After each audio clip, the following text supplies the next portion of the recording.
tragedy review for you that you'll need for the final exam.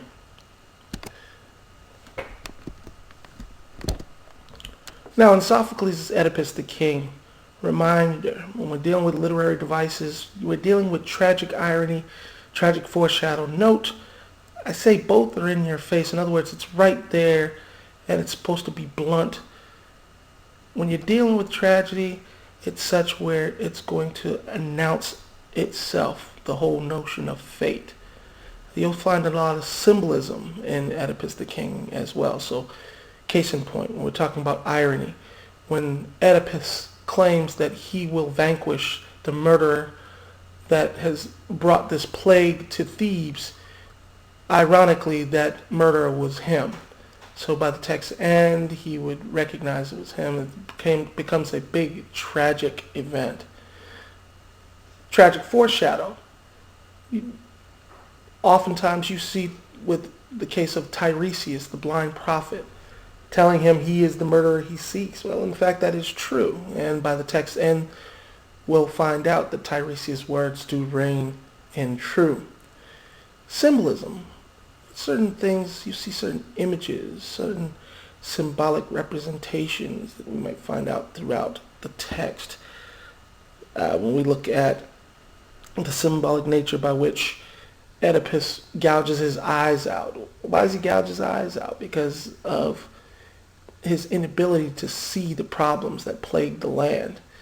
And that branches over into specific themes that we see in this text. Certain themes cite, we just talked about that, Oedipus' inability to see the problems that were associated with Thebes, and more importantly, his inability to understand as an effective leader how to solve such problems.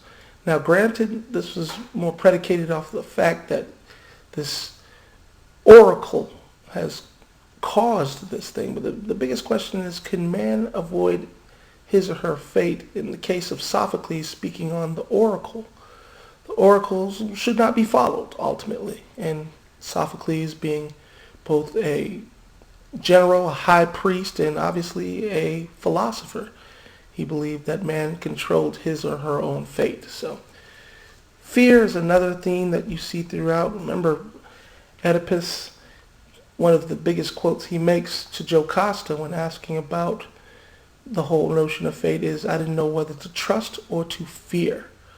So think about that with regard to leadership. You want leadership that's fearful or one that's going to lead effectively?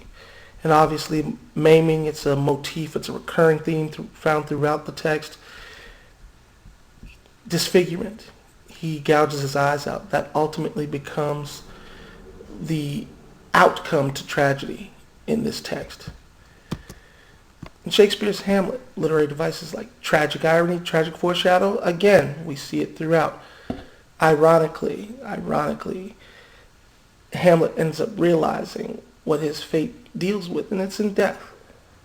That ultimately he would have to face his own death as a result of trying to solve the murder of his father, the dead king.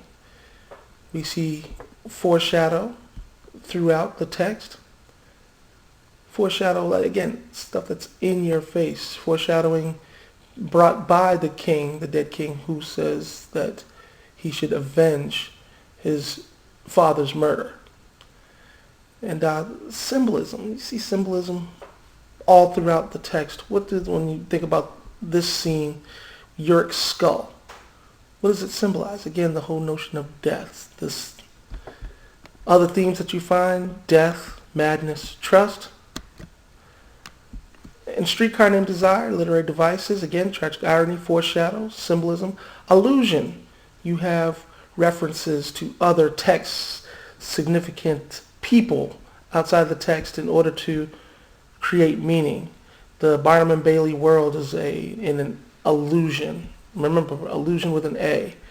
Other themes, obviously the madness, the final outcome to tragedy, light versus dark. Why doesn't she ever want to be seen in the dark, or the light rather, because of how old she looks?